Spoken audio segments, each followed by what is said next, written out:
3-0. But Kevin Durant and Russell Westbrook getting a fight on the bench last night, is that a cause for concern? I think in the short term, I mean, this is Russell Westbrook having a terrible game. He was 0 for 13 shooting from the field. He's upset Cephalosha passed it for 3, got upset, lost his head, and they're fine. It's just two guys on the field, two guys on the court having a bad time. But in the long term, I do think it is a little bit of an issue for Oklahoma City because right now they're deciding whether to give Russell Westbrook a contract extension, whether this is the team they want to build with for the next 4 to 5 years. And I think before you commit all that money to him, you got to make sure that these two guys can work together. All right, Kevin Durant, he goes 1 for 7 to start the game. Then he hits 9 of 10, which to me is a sign of a maturing Kevin Durant, that he can shrug off that bad start and then light it up. How good can this team be, do you think? Well, I mean, for me, Kevin Durant has already proven how good a player he is. What I need to see from him is whether or not he can prove to be a killer in the fourth quarter. When we know he can score 35 points a game, we don't know that he can score 12 points in the fourth quarter like a Kobe Bryant can, or maybe a Dwayne Wade can, and take over a playoff game at the end. That is the next thing he's got to prove in this league, and I saw that last night with what he did to Rudy Gay. All right, the soap opera that is Dwight Howard and the Orlando Magic and the Houston Nets. We've got drunk dialing, we've got tampering charges, we've got broken feet. What is going to happen there? Well, you forgot about Chris Humphries getting booed every time he touches the ball, That's right? True. Yes.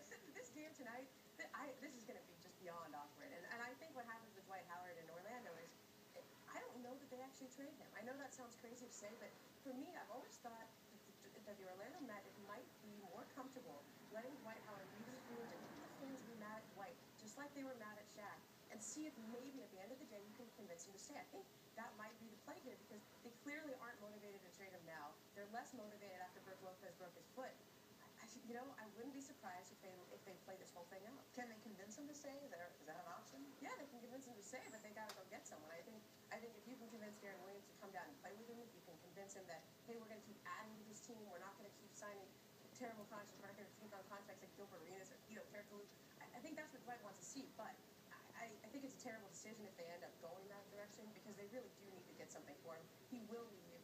I can see him going to the Dallas Mavericks. I can see him going to the Lakers. I can see him going to the Nets.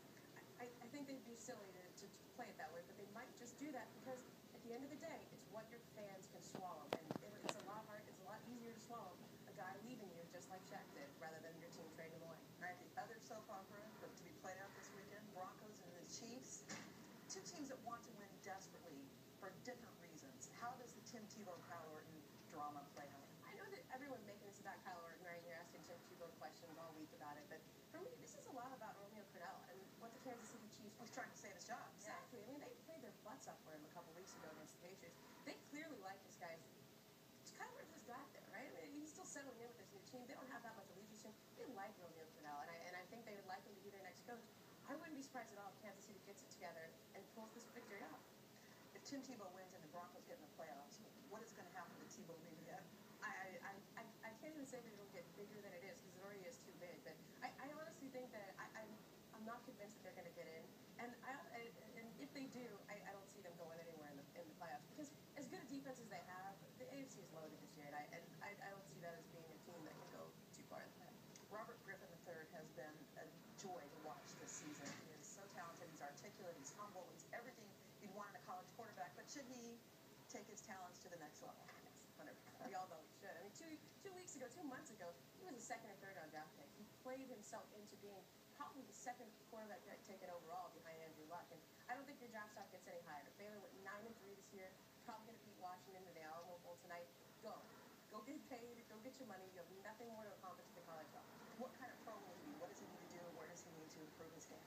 Well, I mean, I think Cam Newton was the best thing that could have happened to Robert Griffin III because what Cam did in the league this year has got every general manager out there looking for the next Cam Newton now. He's not as big, but he's faster than Cam. And I think he can score a lot of rushing touchdowns just like Cam did. And if you're a general manager looking for the face of your franchise, if you're an owner looking for the face of your and RG3 has a nice marketing thing too. All right, to Penn State, not a happy topic, but they've had people turn them down right and left. How are they going to find the right coach for that program? I don't know if there is a right coach.